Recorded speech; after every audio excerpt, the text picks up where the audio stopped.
build some gym equipment. Got this Rogue stuff here, kettlebells, because I'm feeling called to build some strength.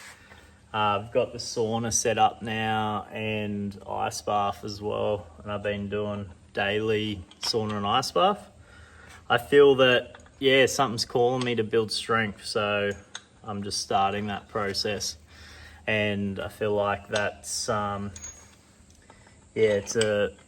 haven't had a call to do weights or strength building for a while, so it feels like maybe something to do with fatherhood, or that's coming up pretty quickly, or this new leadership work that I'm doing just kind of feels like building strength.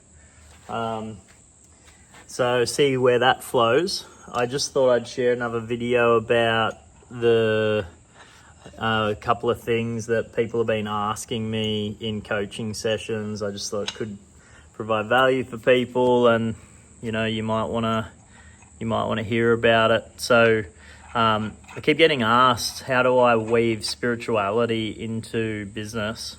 And I kind of feel that life is medicine, and so doing business is no different to spirituality. So how I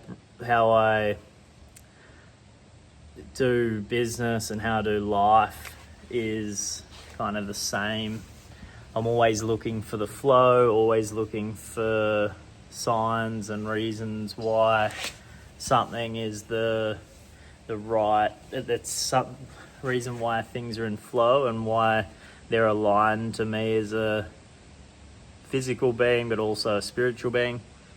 Some like a practice that I do, which could be called spiritual in terms of business, it would be where I tune in with the entity of the business. So I do a process which I sit in meditation and I call on my higher self to step forward, and then I also call on the business entity. So I say, drop into meditation, I call on my higher self to step forward now to provide me with assistance and guidance.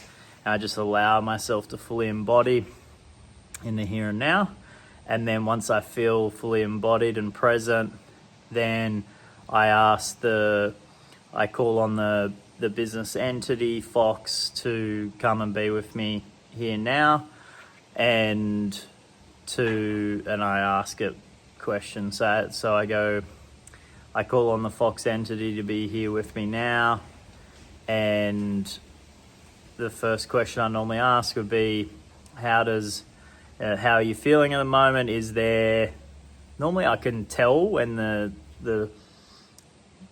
entities arrived. It just sort of feels like the Fox entity feels playful, foxy. Sometimes I even get like an image of a little fox running around me, but generally I can just feel the presence, and I'll say in meditation into myself and to the entity, is there anything that you need right now? Is there anything that's happening that I should be aware of? And normally the entity gives me insights in that process. If there's a major, if there's a change or a structure or a challenge going on, I'll ask it, like, how can I overcome this challenge? What do you need? What does the business need? And so an example of that was when I was this last round where I was restructuring the leadership team. I asked it, how does it want the leadership team to be structured, and is it okay with me stepping back? And the entity said that it feels a little bit nervous about the process, and some of the people within the company feel a little bit nervous about it, and they just need reassurance that I'll be there through the process and supporting if questions come up or there's a need for it. And it said that it would like a leadership structure that has more of a collective leadership rather than just one person calling all the shots. And so my mentor was kind of saying to me that it'd be better to have one person that can, you know, make the calls and make the final decisions, like a CEO or a one general manager. But the entity was saying that it wanted more of a flat collective structure, that they could work with each other and be more of like a team, a leadership team, rather than one individual leader.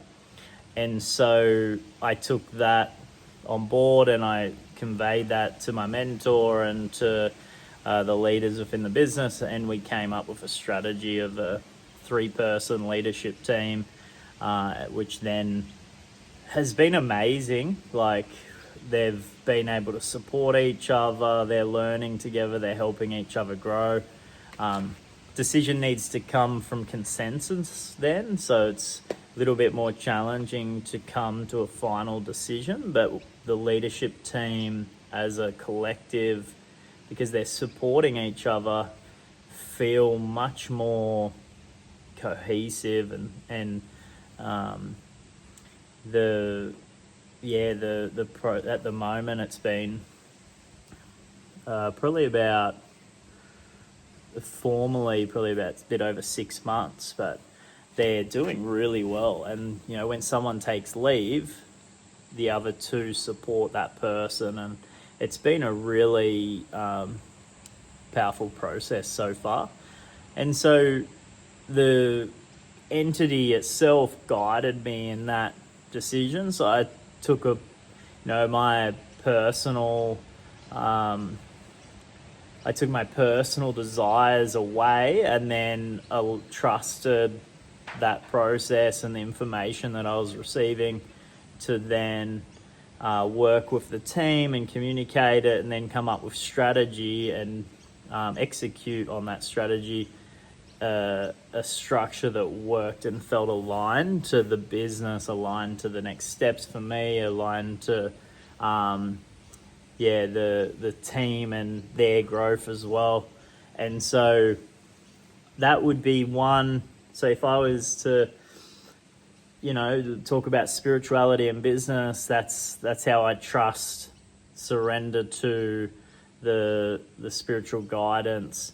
And whenever something's coming up or it's important, I will drop into that process and ask the entity for its communication.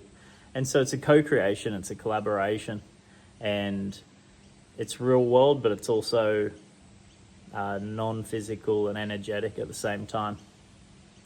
So that's just one way, and I'll share more in the future as well about flow and trusting and the other examples. But that's one way that I weave spirituality into business. So if you enjoy the video, give it a thumbs up. If you didn't like it, thumbs down.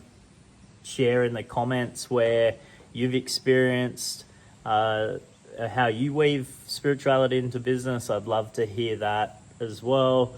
And if you disagree with the process, give us your feedback, and you know, let's have a conversation and talk about this stuff, because I feel that business and life is way more fun and exciting when we bring spirituality and more of ourself into the physical world that we live in and take part of day to day. So much love. See you on the next video.